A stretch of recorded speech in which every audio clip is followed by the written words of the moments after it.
Բարև ձեզ հարգելի հայրենակիցներ, ուղիղ եթերում Նոյան Տապանն է Երևանից, հիշեցնեմ, որ ուղիղ եթերի ընթացքում կարող եք զանգարել ամերիկյան 818-967-521 և 060-3511-31 հեռախոսահամարներով հարցեր ուղղել մեր տաղավարում գտնվող հյուրին։ Այսօր Նոյան Տապանի տաղավարում հյուրընկալել եմ գրող, հրապարակախոս, սցենարիստ Սոնա Մանուկյանին։ Մեր հետևորդներին հիշեցնեմ, որ Նոյան Տապանի ուղիղ եթերները կարող եք հետևել Նոյան Տապանի պատրոնում, Facebook-յան և YouTube-յան էջերում։ Բարև ձեզ Տիկին Մանուկյան, շնորհակալ եմ Նոյան Տապանի հրավերն ընդունելու համար։ Տիկին Մանուկյան, ինչ է կատարվում։ Բանակցային փաստաթղթերը փաստորեն հրապարակվեց, ինչպես խոստացել էր վարչապետ Նիկոլ Փաշինյանը։ Ուզում եմ ձեզ հետ քննարկել այս փաստաթղթերի հետ կապված մի քանի տեսակետներ կան, ու ընդդիմադիրները նշում են, որ Նիկոլ Փաշինյանը հիմնականում հրապարակեց այն փաստաթղթերը, որ իրեն ձեռնտու էր, քվեսթի փաստաթուղթ ասում են չկա, ինչպես է հնարավոր, որ դա չլինի, դուք այն մարդն եք, ով շատ աշխատում է վավերագրերի հետ, փաստորեն այդ փաստաթղթերի հետ։ Հիմա անդրադառնանք, ինչու Նիկոլ Փաշինյանը հրապարակեց այս փաստաթղթերը, արդյոք սա նա ինքը օգտագործեց որպես նախընտրական ինչ-որ մի տեխնոլոգիա, որպեսզի վերջնականապես ջախջախի այսպես ասած նախկիններին, թե իրոք անկեղծ մոտեցում էր սա ժողովրդին ցույց տալու համար, որ ինքը արել է ամեն ինչ, որ չլինի պատերազմը եւ չհայաթափվի Արցախը։ Ինչ ասեմ, ինչու հրապարակեց, ինչու չէր հրապարակել մինչև հիմա։ Ամենայն հավանականությամբ, եթե չէր հրապարակել, դրա մեջ կար մի հատուկ գաղտնիք, հատուկ մտածված ձև, որ պիտի չհրապարակի, ուրեմն հրապարակեց ճշմարտակ։ Հրապարակեց պահանջներից ելնելով։ Ինչ վերաբերում է, որ մասը չկար, որը կար, եթե չկար, ես իրոք որպես վավերագրող ցանկացած մինուտի մի թեմայի, որի տակ հատկապես թիվ է գրվում, փաստաթուղթ է ինքնիրենից ներկայացնում արժեք ունի, շատ կապսոսեմ, եթե իրոք չլինի, եթե իրոք ոչնչացրած լինեն, եթե իրոք, այ օրինակ ասում են Բաքում կամ ուրիշ տեղեր, որոշ սովետական հանրության խորհրդային ունության ժամանակ որոշ բաներ անհետացել են, որոշը կա, ես այդ անհետացածներին շատ ափսոսում եմ։ Դա պատմություն է, դա մի կենսագրություն, ասեմ, պետության, մարդու, երկրի մի բանի մասին, որ սերունդներին պետք է, ու Փաշինյանի հրապարակածը սերունդներին պետք է։ Արդարադատ է ժամանակը կասի ինչու արեց հիմա, ինչու չէր արել մինչև հիմա, եւ ժամանակի արդարադատության ես միշտ հավատացել եմ, որովհետեւ բաներ կա, որ 50-100 տարի հետո ենք իմանում, բայց ապրում ենք հենց ստի կեղծիքի մեջ, որը որ 100 տարի անդադ խաբել են, որտեղից իմանանք, թե ինչ է կատարում, եթե չկան իրական փաստաթղթերը, հիմքերը պիտի լինեն։ Ինչ վերաբերում է երկրի ղեկավարի ելույթներին, փաստաթղթեր հրապարակելուն, կարող էր ասել, թե չէր կարող, ես մի քանի անգամ կարծեմ ասել եմ, որ պետական քաղաքական ռազմական գաղտնիքները գիտեն երկրի առաջի մի քանի դեմքերը, պարտադիր չէ, որ բոլորի սեփականությունը լինի դա, բայց պարտադիր է, որ երկրի ղեկավարը հատկապես ազգային անվտանգության հետ կապված բացեի բաց խոսի ժողովրդի հետ։ Ժողովուրդը ինքն է վերջին հաշվով իր երկրի տերը, նա պիտի իմանա ինչ է կատարվում իր շուրջ, ինչքանով պատրաստ լինի ինչին, լավին, վատին, ինչքանով պատրաստ լինի։ Բոլոր դեպքերում ցանկացած ղեկավարի հույսը ժողովուրդն է։ Ժողովրդի հետ բաց պետք է լինել ու անկեղծ լինել։ Սպասենք, տեսնենք հաջորդ պահին ինչ կասի, ինչի համար հիմա հրապարակեց թղթերը եւ ինչու չէր հրապարակում մինչեւ հիմա եւ ինչ էր ասում, ինչ էին ասում ընդդիմադիրները։ Իմիջիալոց ես շատ անգամ ասել եմ, ես միշտ եմ ասել, 4 ղեկավարները ունեն պատասխանատվության իրենց բաժինը, բոլորին պետք է դատել ամեն մեկին իր չափով, իր արած հանցանքների չափով։ Դուք գիտեք, որ ես Նիկոլ Փաշինյանին առաջին ընդդիմախոս ասեմ, քննադատող ասեմ, հիմնականում իր արտասահմանյան ելույթներին, ազգային անվտանգության մասին, ՄԱԿ-ում ունեցած ելույթներից հետո ես միշտ շատ, այսպես սուր քննադատության եմ ենթարկում իրեն, թեմաներ կա, որ ես կուզեի ինքը չխոսեր այդ մասին։ Իսկ ինչ վերաբերում է ընդդիմությունը այնպեսի մեծ վատություն արեց երկրին ու ժողովրդին, որ ես զարմանում եմ իրենք կարող է հույս դնել ժողովրդի վրա։ Բավական չէր ինչ արել էին այդ 25 տարում, ինչքան մեծ վատություն։ Վերջի ամենամեծ վատությունը Նիկոլ Փաշինյանին բերել եւ ժողովրդի այսպես վզից կախելն էր։ Դա էլ ընդդիմության արած։ Հիմա նստել իրար քննադատում են։ Հրապարակեցին փաստաթղթերը, թե չէ, ինչու այսինչը արեցիք, այնինչը չարեցիք, բա դու ինչ էիք անում։ Ես միշտ ասել եմ 94 թվականից հետո հաղթող երկիրը չէր կարող այդքան խեղճ ու կրակ լինել։ Դուք չճանաչեք Արցախի, Ղարաբաղի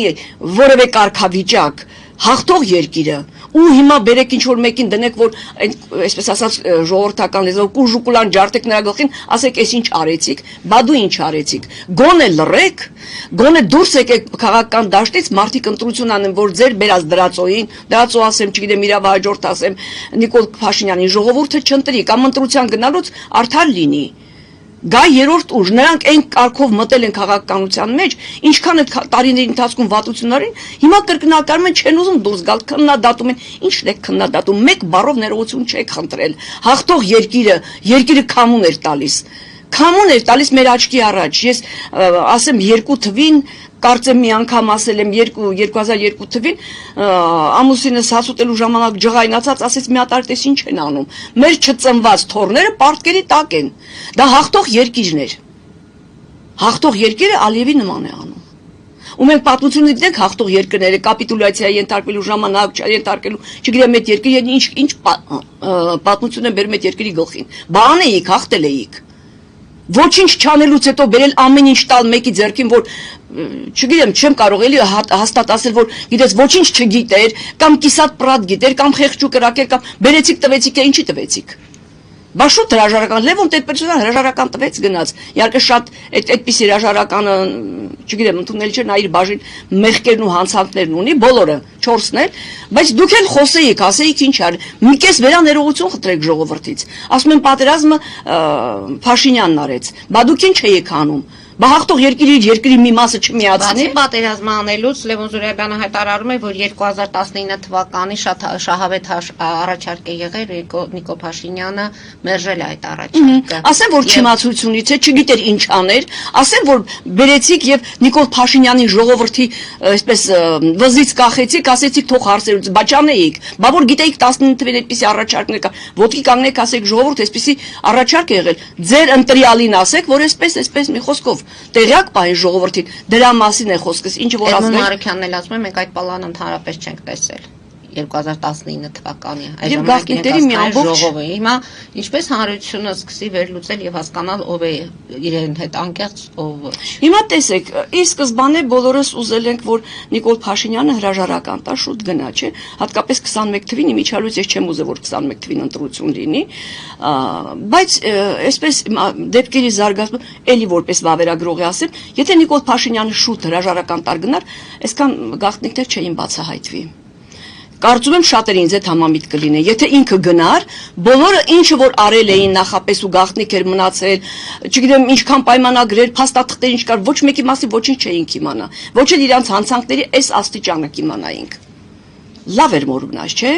Իմացավ ժողովուրդը իմացավ եւ սա նաեւ օգնում է ընտրության ժամանակ ճիշտ ընտրություն կատարելու։ Միայն թե հնարավորություն տան առողջ ուժերին գալ քաղաքական դաշտ։ Քաղաքական դաշտում լինեն, խոսեն, մեկնավ եւ այդ կուսակցականություն իհարկե շատ է խանգարում, բայց ամեն դեպքում դրանից էլ ելք կա։ Դրանից էլ ելք կա, կարող են ընտրությունը կարգին կատարել։ Սարերի հետևում չի, ընտրությունը մի քանի ամիս հետո ու այսպես ժողովուրդը շփոթմունքի մեջ հիմա բերում են 19 թվին հրապարակել են փաստաթղթեր, ինչու չի արել, նրանք ովքեր որ Նիկոլ Փաշինյան պիտի ընտրեն, մտածում բա ինչու չի արել։ Ուրեմն չեմ ընտրում իրան։ Հետո ինքը ինչ-որ բաները բացահայտում ասում են, չէ, պիտի ընտրենք Նիկոլ Փաշինյանին, որտեղ իրանք այսպիսի բաներ են արել։ Չլինեն ժողովրդի հետ անկեղծ, նշանակում է խաբել ժողովրդին։ Դա կլինի Նիկոլ Փաշինյանը, կլինի մնացած բոլորը։ Ժողովրդի հետ անկեղծ ազգային անվտանգության տեսակետից անպայման պետք էր որ անկեղծներ բացեի բաց լինել մենք ասում ենք գաղտնիքներ պիտի լինեն ռազմական քաղաքական պետական գաղտնիքներ մասսայական չի կարելի անել բայց բաներ կա որ հենց ժողովրդի անվտանգությանն է վերաբերում Մոսկվան դեպ անդրադարձել է եւ ասում է այս հարցում թող հայերը թող ժողովուրդը իրենց ղեկավարներից պատասխան ակնկալեն Լսեցի դա Մարիա Զախարովան էր խոսում Ես այնքան ափսոսում եմ որ Մարիա Զախարովային լսելու ժամանակ ենք կորցնում Ես չեմ հավատում իրենց քանից ասել եմ իմ հետևորդները գիտեն չեմ հավատում իրան ինչը հարմար է իրենց ասում են Ընդ որում էթիկայի կանոններ ենք խախտել եւ հրապարակել ենք այդ նամակահարությունները Հիմա տեսեք հարցազրույցի ժամանակ մեկը խոսում էր նախկիներից մեկը ես չեմ ուզում անուն տալ ինչ հարց տվեցին մեղադրեց ներկա իշխանությանը հարց են տալիս որ Այո, սուրբ են եղել բարի իսկական իմաստով են ճակերտների մեջ վերցրած ինչը հարցում են որ 2-3 10 15 թվերին սխալ է եղել նորից մեկվա իշխանությունները Ռուսաստանն ինչ արեց ինչու չօգնեց Արցախին հայերն են մեղավոր սա դրել այսինքն ինչ ասում է Զախարովան նորից մեր ընդդիմություն կոչվածը կրկնում է եղբայր դուք Չգիտեմ, այդում սազանդար բառը չեմ սիրում, ասեմ, այդում եք պաշտպանում։ Ուրեմն հայ ազգը գոյություն, չգիտեմ, էլ ինչքան կարող է Ալիևն իր այդ ամբողջ բանով Կրեմլով, ամեն ինչով իր համախոհներով անպատվի հայությանը, դուք էլ գաք ու նորից նույն բանը կրկնեք։ Այսպես են անում, բա մարդ պետականություն սիրող մարդը մի մարդու պատճառով կլինի Նիկոլը, թե կլինի մեկ ուրիշը վաղը Պողոսը կամ ով կլինի, չգիտեմ, նրա պատճառով երկիրը քամուն կտա, կամ երկրին կու ժողովրդին անպատվության բերանը կտա, կամ կնսեմասնի կստորացնես քան ժողովրդին։ Ես ինքս գիտեք ինչքան եմ քննադատել, հատկապես երբ որ արտաքին քաղաքացիում ցեղասպանության հետ կապված իմ թեման մի խոսքով բաներ կա, գիտեք ինչքան քննադատել եմ, բայց բոլոր այն բանախոսները, որ սկսում են հայ ժողովրդին անպատվել կամ չգիտեմ են բառերն ասել, ուզում ես չգիտեմ ինչ բառերով իրանց այս հեռացի դու ընդհանրապես մի մոտեցի միտեղ որտեղ մարդիկ քեզ կարող են դու ում անունից ես խոսում Անցած անգամ մի հարց տվեցիք, ասեցիք Սամվել Կարապետյանը, ասացի, ինձ շատ բաներ գրել էին, հետո ինձ ասին ինչ լավ ասիք։ Ասի շատ լավ չէ, որ Սամվել Կարապետյանը Հայաստանի բանտում է ոչ թե Բաքվի։ Մի հատ ընտրություն արեք, եղբայր, ես ինչ արեցիք, այն Սամվել Կարապետյանը հիմա պիտի գար, ես խառը պահին գար, հետո դա չստացվեց, բերում են հոգևորականների ամբողջ մասսայականացման են հարցերը, որ գիտեք, ժողովուրդ հանցագործ է, եղբայր, ինչ հանցագործ, մենք կամ հայտարարում են, որ Նիկոլ Փաշինյանի, այսինքն այն հատվածը, որ հավատացյալ իրան կոչումը գնում է պատարակների, պայքարը եկեղեցու դեմ է։ Ամոթ չի։ Եկեղեցու դեմ հայը երբ է պայքարել։ Դե բայց այսօր ստացվում է, որ կան պայքարողներ։ Բայց եկեղեցու դեմ պայքարող չի եղել, բոլոր նրանք ովքեր ասում են եկեղեցու դեմ պայքար, նրանք ուրեմն ջուր են լստում թշնամու ջրաղացին։ Դուք քննադատեք Նիկոլ Փաշինյանն ինչքան ուզում եք, քննադատեք կաթողիկը ինչ ուզում եք արեք, բայց եկեղեցու դեմ պայքար առաջինը պետականորեն քրիստոնեություն ընդունած ժողովրդին ասել եկեղեցու դեմ պայքար է դուրս եկել, ապա կանում եք ժողովրդին, խաղում եք ժողովրդի բարոյականության հետ։ Ով ուզում է լինի, վերջերս մեկին էլ լսեցի, ամենայն հարգանքով այդ կնոջ մասին ես զարմացա, որ ասեց պայքարը եկեղեցու դեմ է, ապշելու բան, այդպիսի բան լսած կաք։ Կամ ես չսիրելով, չուզելով ասեմ, Նիկոլ Փաշինյանն սաղբոսներ ասած կան, կամ խաչակն կամ չգիտեմ ինչքան ուզում եք ասում եմ քննադատեք, չի կարելի եկեղեցուն թիրախավորել։ Ես հիշում եմ Գառնանը մեր հարցազրույցից մեկի ժամանակ ասեցիք, որ դատ լինի իրավաբան, ասի ես չէի ուզի գործը հասնել դրան, այսպիսի հնչեղություն կրոնի հետ կապված Հայաստանում չպիտի լիներ։ Այո, Նիկոլ Փաշինյանը շատ սխալ, շատ մեղավոր է, որ այսքան հնչեղություն ունեցավ մեր եկեղեցական, մեր հավատանքի, մեր չգիտեմ կրոնի հետ կապված, այս ամբողջ թողուբոհի հետ ամբողջ խոսակցությունը այնքան այսպես մասսայականացվեց Հայաստանից դուրս եկավ ուղակի ամոթ էր մեր ժողովրդին հավատավոր քրիստոնյա ժողովուրդը իր եկեղեցու դեմ երբեք չի պայքարի ու չի պայքարի ես մի անգամ նաև օրինակ բերեցի Պապ Թագավորին որ եկեղեցու շատ բաները արգելում էր եւ եկեղեցին շրջվեցին Թագավորի դեմ 10 նորտները անգելանոցներ փակում չգիտեմ կուսանոցները որ գնացեք սերունդ տվեք ժողովուրդ շատացրեք եւ այդ մարդու սկսեցին անպատվել Մեծ բան չի կար, մի քիչ ազգային մտածողությամբ, պետական մտածողությամբ լինեն, գոնե զգուշ կասեն բառերը։ Եկեղեցու դեմ պայքարող ոչ ոք չկա Հայաստանում, չեմ լսել, չեմ տեսել։ Գնացել եմ ներողություն, շարունակեմ խոսքս, գնացել եմ պատարակի, այնքան շատ էին ժողովուրդը 5-րդ զանգվածում, մասիվում, հա, որը որ ինձ ավելի հարմար է։ Ժողովուրդը գնալով շատանում է, իսկ այս անցած կիրակի օրը դուրս էր եկել եկեղեցու բակներ լցվել, հնարավոր չէր ներս մտնել, մոմ վերցնել։ Ես շատ ուրախ եմ։ Դա պայքարում է այդ ժողովուրդը պայքարում է եկեղեցու դեմ։ Մի քիչ ամոթ, մի քիչ պատկառանք, մի քիչ այսպես պետականասիրություն, ազգասիրություն լինի, երկիրը հնամենի, երկիրը հնամերի քրիստոնեություն է, ոնց էս կարողանալ։ Եթե նույնիսկ այդպես մի բանի ես ուրիշտեղ չեմ ասի, որ քրիստոնյա չեն կամ պայքարում ենք եկեղեցու դեմ։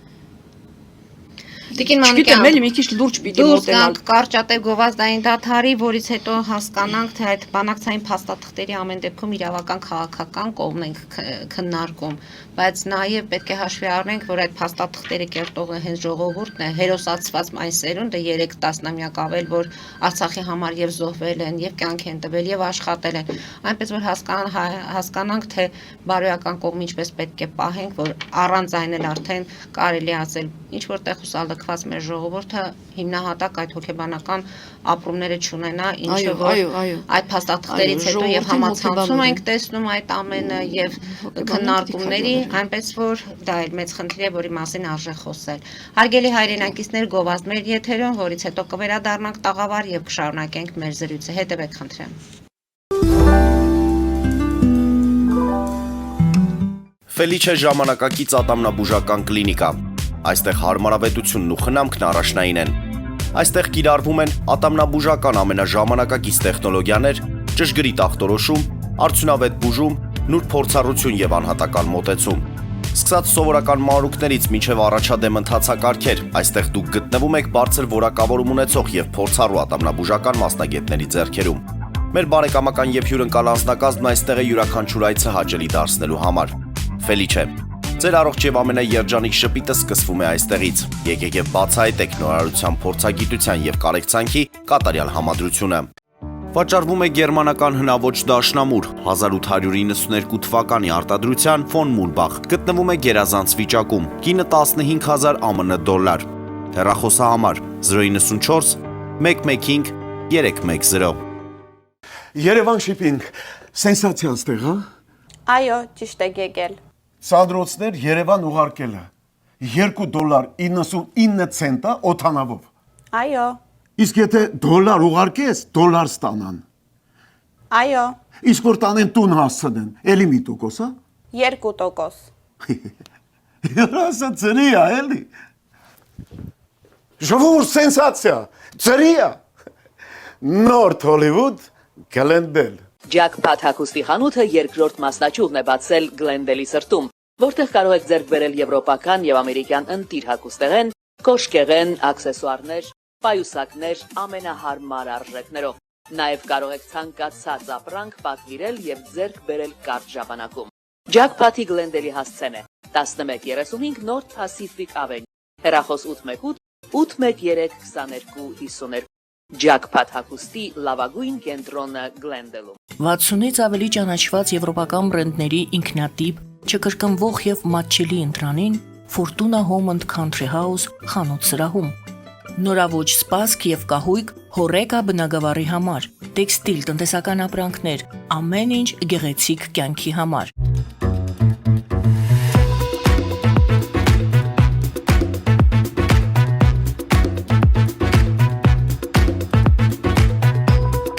Արարատ ռեստորան, ընտանեկան եւ ընկերական ժամանցի լավագույն հասցե, սիրված արտիստներ, հյուրընկալ մթնոլորտ, հարուստ ճաշացան, անմահական խորտիկներ։ Արարատ ռեստորան, հասցեն անփոփոխ, սիրով սպասում ենք ձեզ։ Լավագույն պաղպաղակ, բնական, համեղ եւ մատչելի գներով պաղպաղակը կարող եք ձեռք բերել բոլոր հայկական խանութներում։ Պահանջեք հայկական պաղպաղակ, Թամարա պաղպաղակ։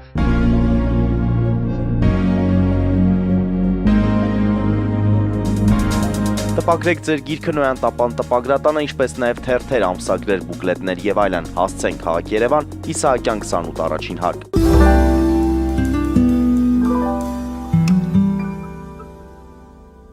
Հարգելի հայրենակիցներ, Նոյան տապանը կրկին եթերում է եւ հիշեցնեմ, որ իմ հյուրն է գրող, հրապարակախոս, սցենարիստ Սոնա Մանուկյանը։ Տիկին Մանուկյան, այն որ սա նախընտրական գզվրտոց է, այսպես ասած, թե հետո ինչ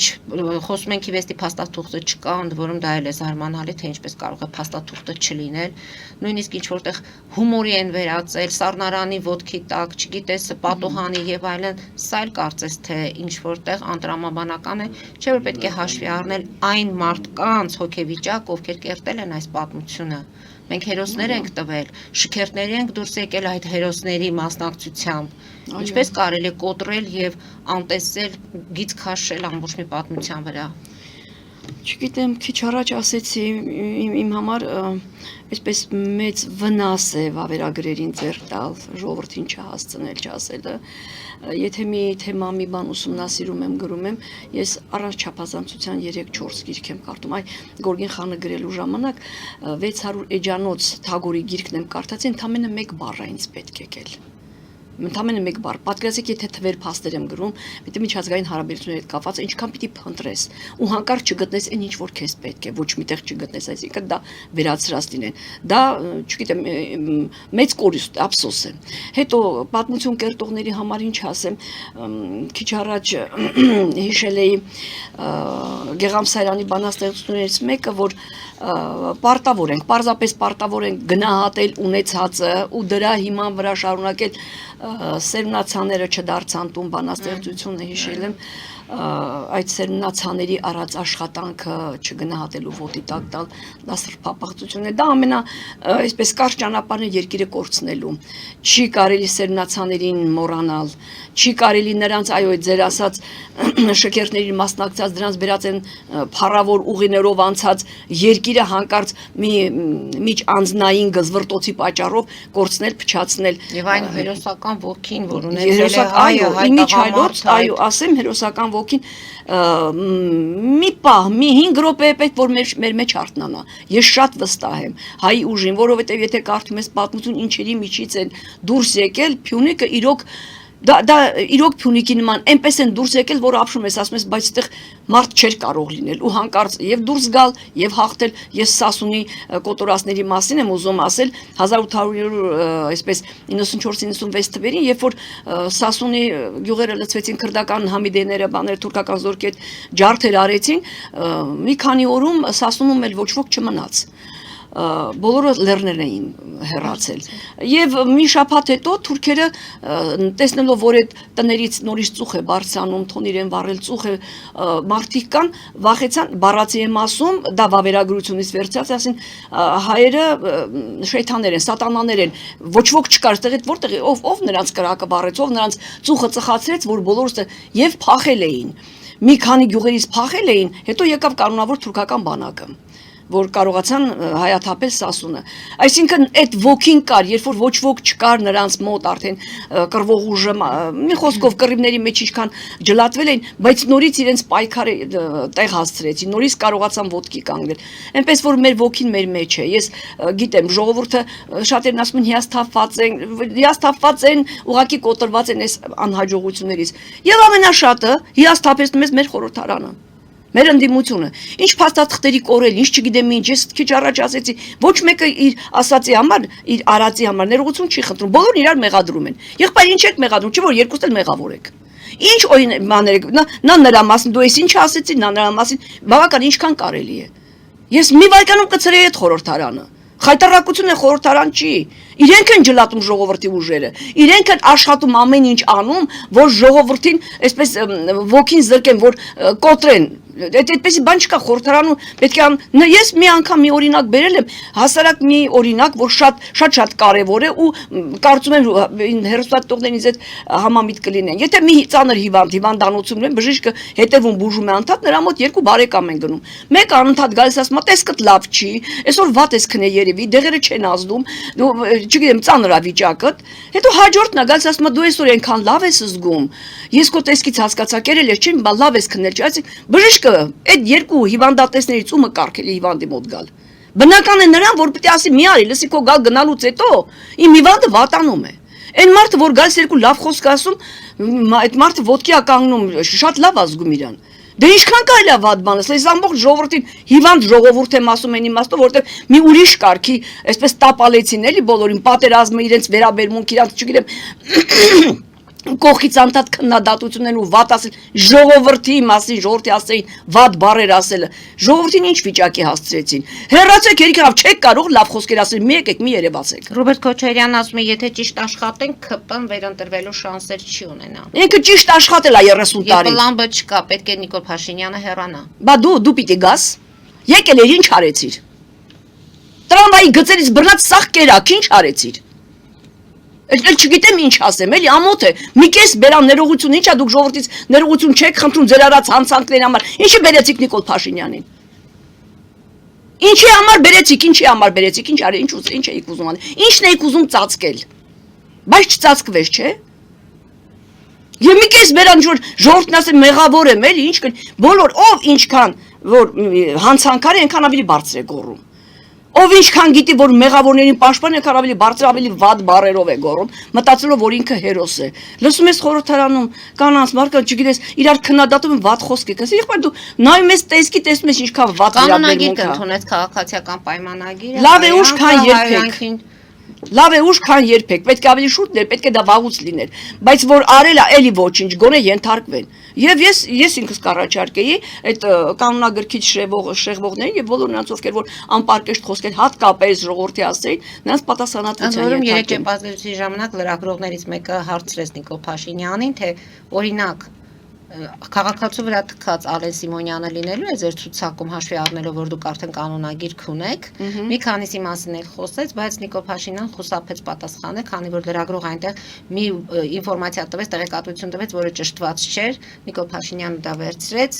խոսեց դրա մասին եւ ասեց ձեր հարցին չեմ պատասխանելու։ Հիմա ասեմ Մարի ջան մի բան, եթե մենք ամեն մի նյուանսի վրա կանգնենք, մեր գործ առաջ չի գնա։ Մի լավ խոսք կա։ Հիմա ես կանրադառնամ, ազգային ժողովն է, որի մասին դուք հիմա խոսում եք եւ ասում եք պետք է թողնեն հեռանալ։ Ես իրենց ասում եմ հիմա կանրադառնամ դրան, որտեղ մենք մանրուկների վրա այն մանրուկները, ովքեր որը որ ազգային հարց չի լուծում, դրա վրա կանգնելով մենք տեղում դոփում ենք։ Ես կանրադառնամ դրան։ Հիմա ասենք մի բան,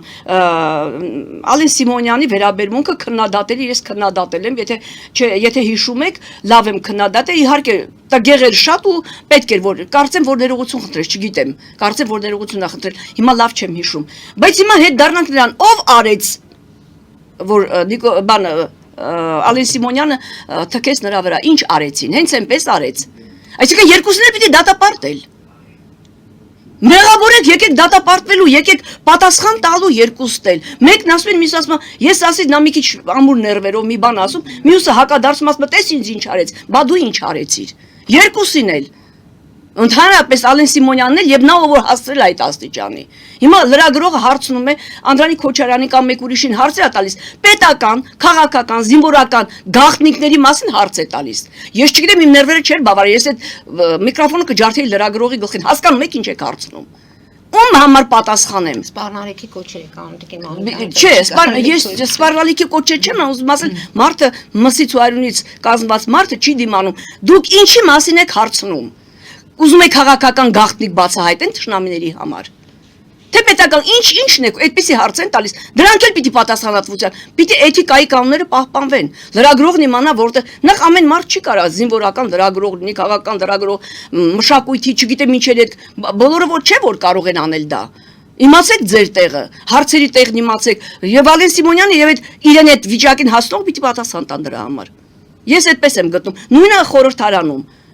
Մի բան ասել ես, դրա պատասխան է ստացել, երկուսն էլ պատասխանատվության ենթարկվել։ Ավելի շատ կարծես թե միջանձնային հարաբերություններ են այդտեղ ճշտում։ Պարզում, այո, որից որ մենք ոչ միտեղ չգնացող օրակարգեր են։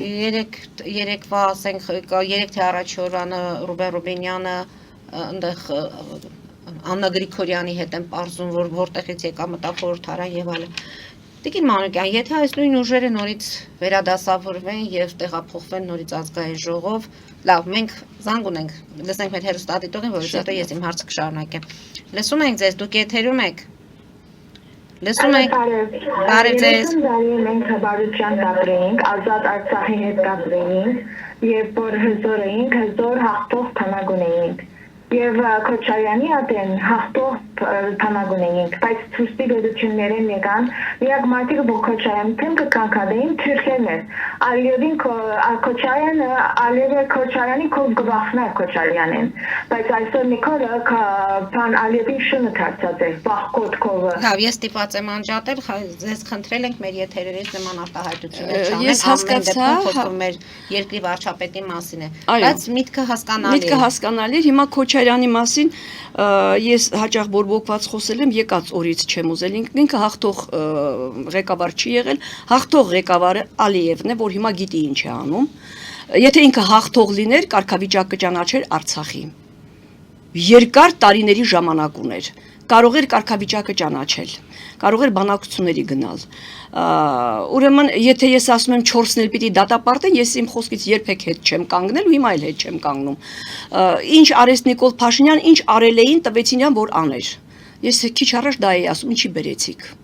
Ու հիմա այդ ձեր ասած ոչինչ ոչ միտեղ չգնացող գզվրտոցները խորհրդարանում մեզ հաջողություն չեն բերելու։ Այդ միջանձնային խոսակցությունը դու ասեցիր, ես ասեցի, դրա համար պիտի ծրվի այդ խորհրդարանը։ Այդտեղ չկա խորհրդարան։ Եվ այդ 4-ն էլ, ովքեր որ ասում են,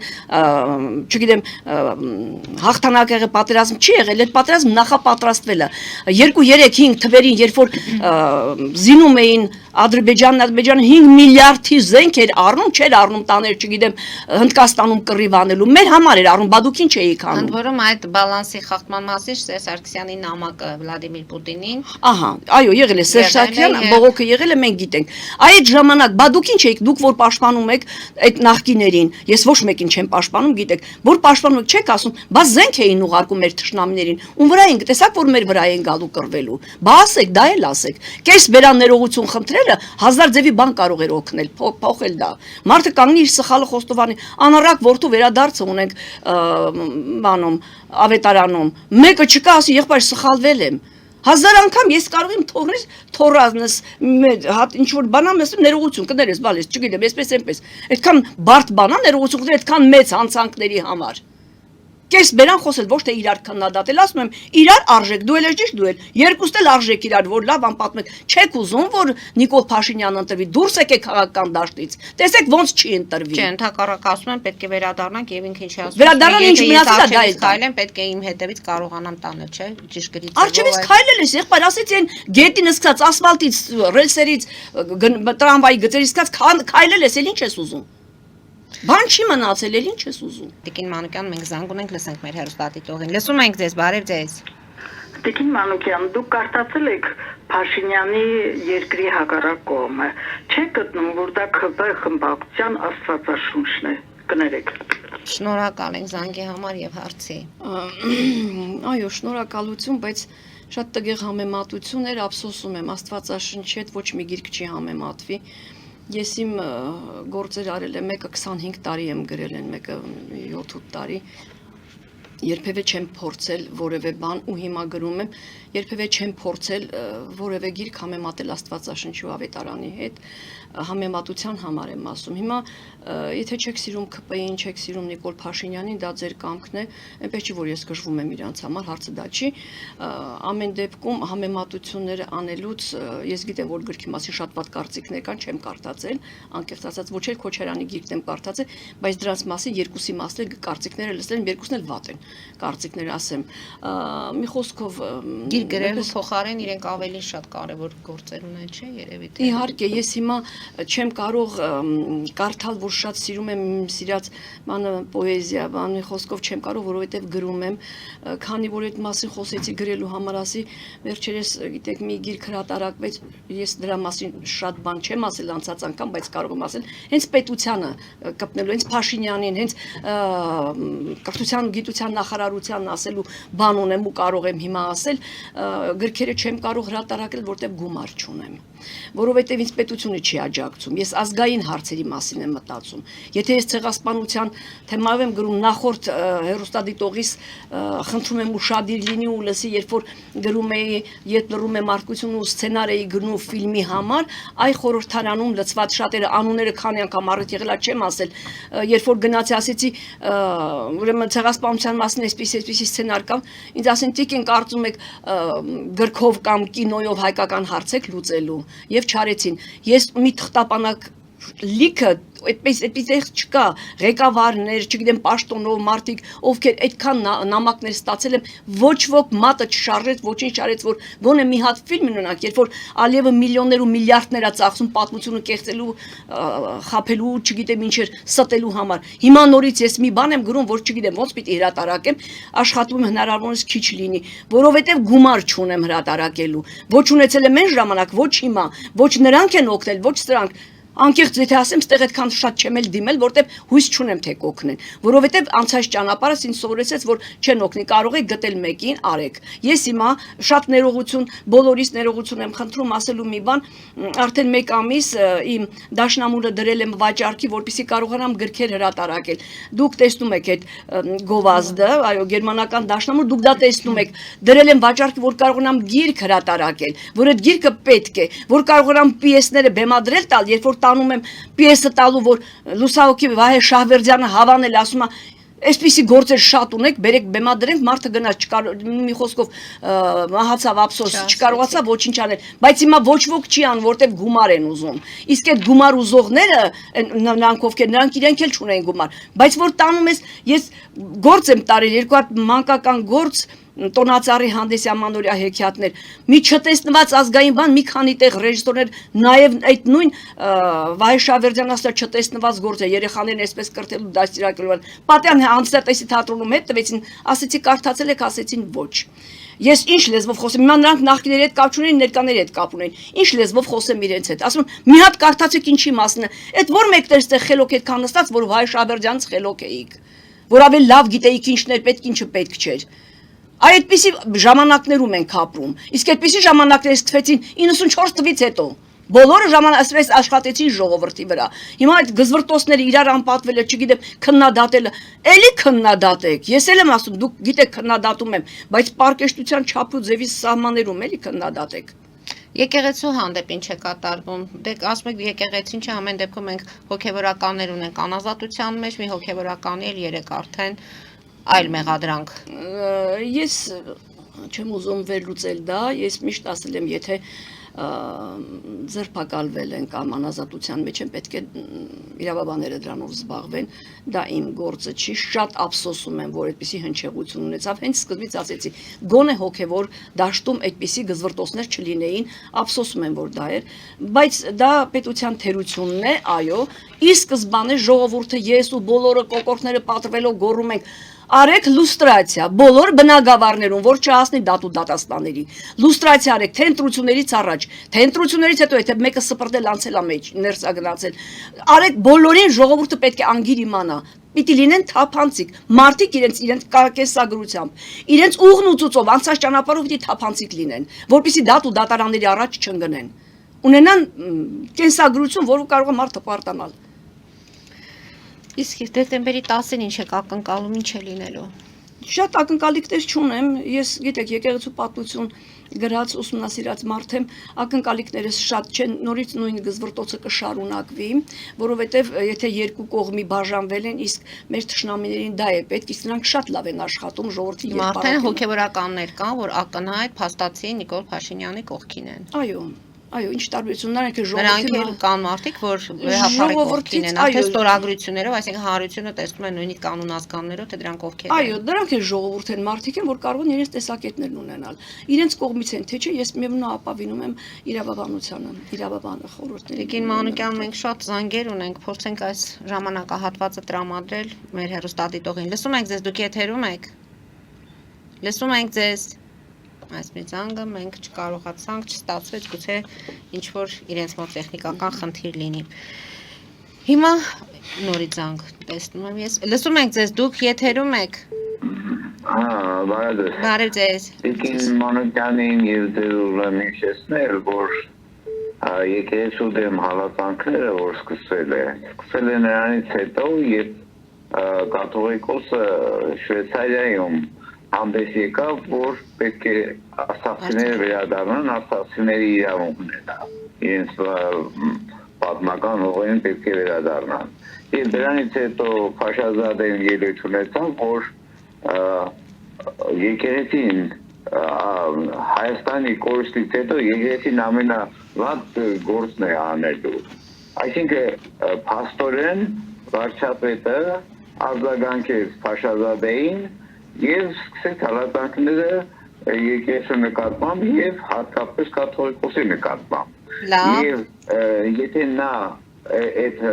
հարցերը չդներ, ինքը այդ հարցերը չէր առաջ քաշի։ Լավ, շնորհակալ ենք։ Ամեն դեպքում պատասխանեմ այդ հարցին Շվեյցարիայում կաթողիկոսի ելույթին հետ կապված համամիտ չեմ, իհարկե դրանից հետո սրվեցին հարաբերությունները,